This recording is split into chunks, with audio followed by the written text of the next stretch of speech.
Assalamualaikum warahmatullahi wabarakatuh. Sampurasun warga Jawa Barat.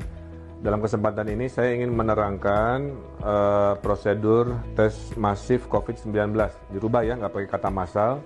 Tes masif, jadi jumlahnya banyak tapi terbatas kepada yang prioritas. Nah, tes masif COVID-19 ini tujuannya bukan untuk ngetes semua orang. Ya, sekali lagi bukan untuk mengetes semua warga. Tujuannya adalah mencari peta persebaran COVID-19 dari mereka-mereka yang dicurigai dan radius ya mereka di mana. Kedua, memutus mata rantai persebaran yang sekarang kita duga ada di Jawa Barat. Tiga, tadi tidak untuk semua orang. Keempatnya adalah setelah itu ketahuan ada tindakan lanjutan medis. Jadi ini kira-kira ya. Jadi bukan semuanya, bukan sifatnya sensus dan lain sebagainya.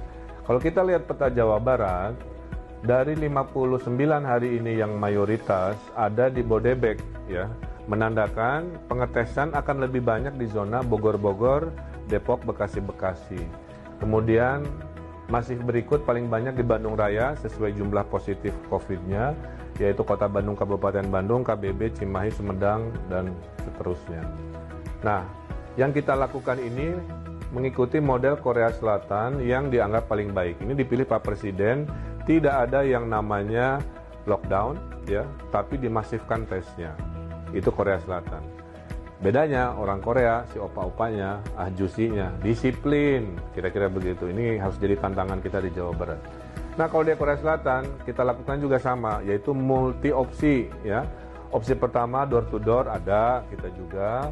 Opsi kedua dites di rumah sakit masifnya ada. Opsi ketiga drive thru. Nah, ini yang mungkin akan diterangkan lebih lanjut. Kalau kita berkaca pada Korea Selatan, yang dites itu hanya 300.000 dari 51 juta penduduk. Jadi tes masif Korea Selatan yang terbaik menurut WHO mengetesnya hanya 300.000 dari 51 juta. Totalnya hanya 0,6%. Kesimpulannya, tidak untuk semua warga, ya, tapi untuk menyampling, uji petik, mencari peta persebaran. Siapakah yang boleh ikut? Ada 3 kriteria, A, B, C. A, yang resiko paling tinggi siapa? Orang dalam pemantauan ODP yang baru pulang dari luar negeri, ya, yang dicurigai punya persebaran di situ.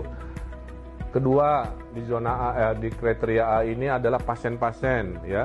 Pasien ini nanti dites keluarganya juga, tetangga di kompleknya juga, kemudian teman-temannya juga, ya.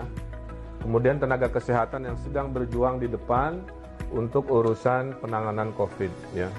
Nah, ini akan dites menggunakan door to door dan di rumah sakit. Jadi ini nggak drive thru. Kemudian B, nah kategori B, jika Anda adalah tenaga kesehatan umum di puskesmas, di klinik, jika Anda profesinya interaksi sosialnya sangat tinggi massal, ya. Misalkan Babinsa bertemu warga banyak, Babin Kaptimas Polri bertemu warga banyak, kemudian pedagang pasar tradisional yang interaksinya banyak, para ulama yang interaksi bersama warganya banyak dan umatnya, para pejabat publik yang berinteraksi dengan warganya banyak, petugas bandara yang bertemu dengan orang banyak, imigrasi. Inilah masuk kategori B yang akan menggunakan drive-thru. Terakhir, jika Anda warga Jawa Barat yang ada gejala-gejala, nggak enak badan, sakit-sakit, dan butuh keyakinan, maka Anda masuk kategori C yang bisa dites. A, door to door cek rumah sakit, ya diceknya. B dan C tadi kategorinya drive thru. Drive thru juga nggak boleh datang sendiri.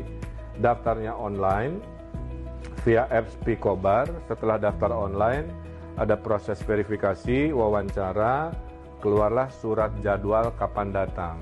Maka yang drive-thru ini datangnya tunggu surat panggilan, apakah Selasa jam 9, apakah hari Rabu jam 1, dan lain sebagainya. Datangnya satu-satu, ada jaraknya, ya, sehingga tidak ada kerumunan penumpukan antrian, 5-10 menit, dan kita putuskan langsung pulang. Jadi datang, dites sekian detik, kemudian langsung pulang. Nanti hasilnya dikirim online.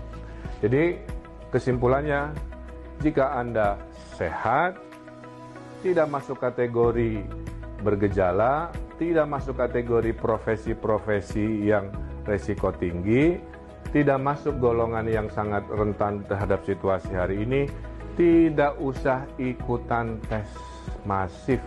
Di rumah saja, tolong mereka-mereka dengan di rumah saja, dan jaga jarak, social distancing, itulah yang bisa Anda lakukan. Saya kira insya Allah penjelasan ini jelas, jangan panik, tenang, insya Allah pemerintah tanggap, responsif, dukung kami dengan Anda jaga jarak dan tinggal di rumah. Hatur nuhun, mudah-mudahan menjelaskan. Wassalamualaikum warahmatullahi wabarakatuh.